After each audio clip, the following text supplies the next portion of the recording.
देखिए स्टूडेंट्स, आज हम समांतर श्रेणी के अंदर प्रश्न नंबर 14 करने जा रहे हैं। बिल्कुल आसान सवाल है, कम से कम 2 नंबर में पूछा जा सकता है सवाल ही है। इसी प्रकार की और क्वेश्चन आएंगे, तो इसलिए मैं कह रहा हूँ ये प्रश्न समझ लो आराम से। गुणज का मतलब क्या होता है? देखिए, गुणज का मतलब होता है गुणा के रूप में, यानी पाड़ा। गुणज का मतलब पाड़े के रूप में। यहाँ से ये 4 का पाड़ा बोलेंगे हमें, 4 का गुणज मतलब 4 का पाड़ा बोलते जाएंगे हमें, तो कितनी संख्या आएगी। तो देखिए सवाल कैसे है। सबसे पहले कह रहा है यहाँ पर हमें 10 और 250 के बीच में 4 के कितने गुणज है, 4 के कितने गुणज है, यानी अन हमें ज्ञात करना है। अन हमें ज्ञात करना है। तो सबसे पहले हम क्या करेंगे, यहाँ पर एपी बनाएंगे 10 और 250 के बीच में, यानी कि 10 के बाद वो पहली संख्या कौन सी है जिसमें 4 का भाग जाएगा।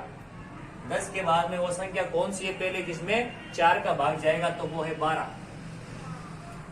फिर इसी प्रकार और किसमें भाग जाएगा, अब 4 का पन्ना बोलेंगे, 4 चौक 16, 4 पंजे 20। फिर आगे चलते जाएंगे डॉट डॉट डॉट डॉट। और लास्ट संख्या दे रखी है हमें 250। तो आप जानते हो 250 में 4 का भाग पूरा पूरा नहीं जाता है, तो वो लास्ट संख्या कौन सी हो जाएगी आपकी 248। इसमें 4 का भाग जाता है। 4 का भाग देख लेते हैं हम, 4 छंग 24, 4 दूनी 8, पूरा पूरा जा रहा है। तो लास्ट संख्या हो जाएगी आपकी 248।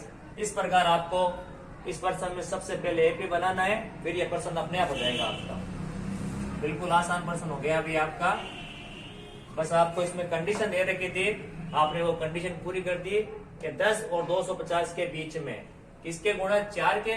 तो 10 के बाद वाली चीज देनी है आपको कि पहली संख्या क्या आएगी, फिर उसके अंदर 4 जोड़ते जाओ, क्योंकि 4 के गुणज है, और लास्ट संख्या भी देनी थी बस। इसके बाद अगर नॉर्मल पर्सन है, यहाँ से ए बार आ गया, बी का मान A2 माइनस A1, या डायरेक्ट भी लिख सकते हो आप 4, 16 माइनस 12, 4। डी का मान आ गया आपका। फिर आगे देखिए, अब आप आगे दे रखा हमें एन बराबर 248, और अन का मान हमें ज्ञात करना है। अन का मान हमें ज्ञात करना है। और हम जानते हैं कि समांतर श्रेणी का अन व पद का सूत्र लिखा है था मैंने आपको। ए एन बराबर होता है ए एन बराबर ए प्लस ब्रैकेट में अन minus 1 into d. A N का मान दे रखा हमें 248, और ए का मान है हमारे पास में 12। अन का मान पता नहीं है, जो हम ज्ञात कर लेंगे, और डी का मान है हमारे पास में 4। देखिए सबसे पहले हम 12 को दूसरी साइड में लेकर आएंगे, तो इसका चिन्ह चेंज हो जाएगा, ये माइनस का हो गया। फिर n माइनस 1 इंटू 4, दोनों को घटाएंगे तो यहाँ से बचेंगे आपके पास में 236। फिर n माइनस 1 इंटू 4, 4 यहाँ गुणा में बराबर के दूसरी साइड में आएगा ये, तो ये भाग में चला जाएगा, यानी कि बट्टा में n माइनस 1, यहाँ से ब्रैकेट जाएगा आपका, 4 का भाग देंगे, 4 एकम 4, और 4 पंजो 20, बच गए 3, और अगली संख्या 6 है। 4 का भाग 36 में जाएगा, 9 बार, 4 नाम 36। फिर बराबर n माइनस 1, एक इधर लाएंगे हमें, और प्लस का हो जाएगा, यानी n का मान आ गया आपका 60। n का मान 60 आ गया। कहने का मतलब है कि 10 और 250 के बीच में 4 के कितने गुणज है, तो 4 के गुणज है 60, जिसमें 4 का भाग जाएगा। तो सबसे पहले इस प्रश्न के अंदर आपको एपी ज्ञात करनी होगी। यदि आपने एपी ज्ञात कर ली तो समझ लेना प्रश्न बिल्कुल आसान हो गया आपका। इसलिए मैं बताया था कि जहां जहां स्टार लगा रहा हूं वो चीज इंपॉर्टेंट है हमारी।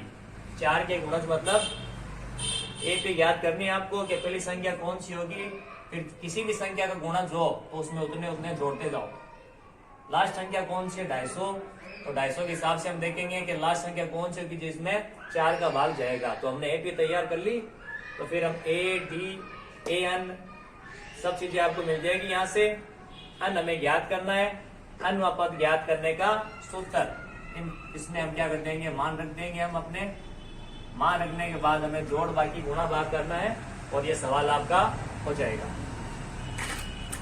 देख लीजिए आराम से एक बार और इसको। तो देखिए स्टूडेंट्स, अब हम क्वेश्चन नंबर 15 करेंगे, जिसके अंदर हमें कह रहा है अन्वय पद बराबर हो। तो ये थोड़ा सा गलत सवाल है, लेकिन ये भी आसान सवाल ही है। लिख देता हूं मैं यहाँ पर, सवाल कैसा ही है, बिल्कुल आसान सवाल है ये,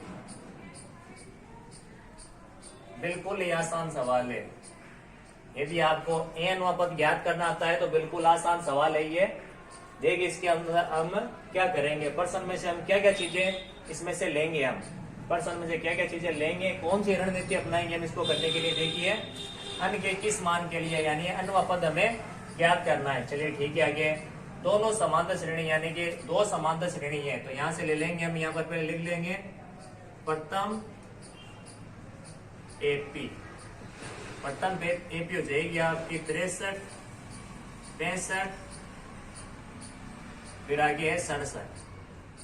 पहले हम इसमें से इसको हल करेंगे और यहां से हम ए निकालेंगे। सबसे पहले इसको हल करते जाएंगे हम। तो देखिए इसके अंदर क्या क्या दिया हुआ है, हमें ध्यान रखना।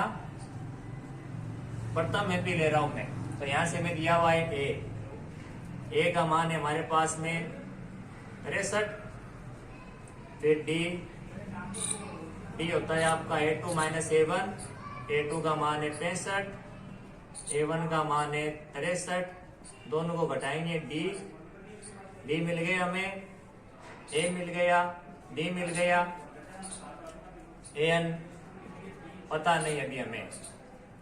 यहाँ पर हम अनुपात ज्ञात करने का सूत्र लगाएंगे हम, चूंकि ए एन बराबर होता है a plus n minus 1 into d. ये मान रख देंगे हम यहाँ पर। ए का मान है 63 प्लस एन का मान पता नहीं है इंटू डी का मान है 2।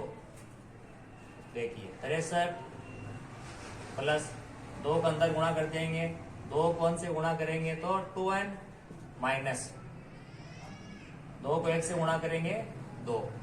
देखिए 63 में से 2 घटा देंगे तो आपके पास बचेंगे 61 प्लस 2n। ये n मिल गया हमें, जिसको हम नाम दे देंगे 1 नंबर। इसको नाम दे देंगे हमें 1 नंबर। फिर इसी प्रकार, बिल्कुल इसी प्रकार हम लेंगे अब हमें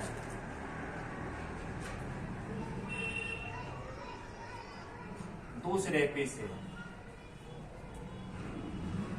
दूसरा एपी, दूसरा एपी क्या होता है आपका, यहाँ पर दिया हुआ है, हमें दिया हुआ एपी 3, 10 और 17। 3, 10, 17 दिया हुआ है, दो चलने देते हैं इसको हम। फिर यहां से भी हम क्या करेंगे, ए निकालेंगे। ए का मान है 3, फिर डी बराबर होता है A2 माइनस A1। A2 का मान है 10, A1 का मान है 3, दोनों को घटाएंगे 7। तो डी का मान मिल गया आपको, यहाँ से ए मिल गया, डी मिल गया, एन पहले हम यहाँ से ज्ञात करेंगे। एन वही सूत्र लगाएंगे जो हमने यहाँ पर लगाया है, सेम काम कर रहे हैं बिल्कुल। दोनों के अंदर हम ए एन ही ज्ञात कर रहे हैं, बस एपी यानी समांतर श्रेणी अलग अलग है। हमें पहले यहाँ पर इसके अंदर ए एन ही ज्ञात करना है दोनों के अंदर। अनुपात ज्ञात करने का सूत्र लगा रहा हूं मैं, a plus n minus 1 into d. A का मान इस एपी के अंदर है 3, एन का मान पता नहीं है अभी हमें, डी का मान हमने निकाला यहाँ से 7, तो ये हो गया 3 प्लस 7 का अंदर गुणा कर देंगे, हो जाएगा 7n माइनस 7 को 1 से गुणा करेंगे तो 7। अब 3 प्लस का और 7 माइनस का है, 3 तो प्लस का है, 7 माइनस का है, तो हम घटाएंगे तो हमारे पास बचेंगे 4, लेकिन माइनस के, क्योंकि माइनस की संख्या बड़ी है। तो ये भी ए एन निकाल लिया अपन ने। चलिए ए एन आ गया हमारे पास, दोनों श्रेणियों से हमने ए एन निकाल लिया। दोनों श्रेणियों से हमने क्या कर लिया, पहले दे रखी श्रेणी, इसको हमने हल किया बिल्कुल आसान तरीके से अनुपात ज्ञात करने के सूत्र से, तो ए निकाल लिया। उसी प्रकार दूसरी समांतर श्रेणी दे रखी है हमें, उसमें भी हमने ये अनुपात ज्ञात करने का सूत्र लगाया और ए निकाल लिया। अब प्रश्न खुद कह रहा में अन्वय पद बराबर होंगे, अन्वय पद क्या होंगे, बराबर, यानी हम लिख देंगे समीकरण 1 और 2 से, समीकरण 1 और 2 से। देखिए क्या करते हैं हम इसमें,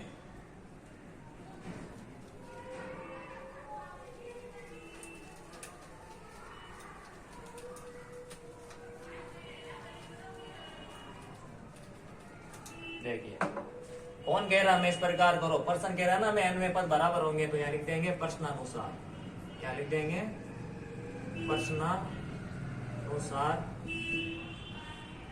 समीकरण 1 व समीकरण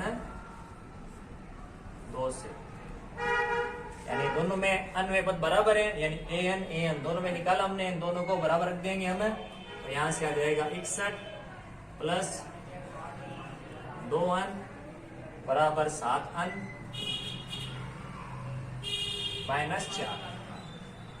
अब हम यहाँ से अन को एक तरफ कर लेंगे, संख्या को एक तरफ कर लेंगे, तो यहाँ से 61, ये माइनस की संख्या इधर आएगी तो प्लस की हो जाएगी आपके, 7 अन यही का यही है, अभी 2 अन इधर जाएगा तो माइनस का हो जाएगा, ये इन दोनों को जोड़ देंगे तो ये 65, आगे 7 में से 2 घटाएंगे 5 अन, अब घुमा के लिख देते हैं हम यहाँ पर, 5 अन बराबर 65, अन बराबर 65 बटा 5, अन बराबर 65 बटा 5, 5 का भाग देंगे, 5 का भाग 6 में देंगे एक बार, 1 बच गया, और अगली संख्या 5 का भाग 15 में 3 बार, यानी 13, अन का मान आ गया आपका 13। कैसे किया मैंने ये, सबसे पहले आपने दोनों में अन्वय पद ज्ञात किया, फिर प्रश्न खुद कह रहा है आपको कि अन्वय पद बराबर होंगे, यानी कि अन्वय पद इसमें प्रथम समीकरण से समांतर श्रेणी से अन्वय पद हमने ये निकाला, दूसरे से अन्वय पद ये निकाला, दोनों को हमने क्या कर दिया, बराबर रख दिया, अन को एक तरफ किया हमने, संख्या को एक तरफ किया, जोड़ दिया, भाग दिया, और फिर अन का मान निकाला, यानी कि 13वें पद इन दोनों श्रेणियों के इसी प्रकार चलते जाएंगे, इसमें और इसमें से चलते जाएंगे, तो अन्य 13वां पद होगा वो दोनों के अंदर बराबर होगा। इस प्रकार हमने आज एक अलग प्रश्न करना सीखा, ये वाला, और इससे पहले भी कराया था मैंने आपको, जो कि बहुत इंपॉर्टेंट सवाल है परीक्षा की दृष्टि से, बहुत इंपॉर्टेंट सवाल है, ध्यान रखना, दोनों सवाल बहुत इंपॉर्टेंट है, ध्यान रखना, बहुत ही इंपॉर्टेंट, इसलिए ध्यान रखना, 1% आ सकता है इसमें से। चलिए बहुत बहुत धन्यवाद आपका, इसी प्रकार हम आपको और सवाल बताते रहेंगे।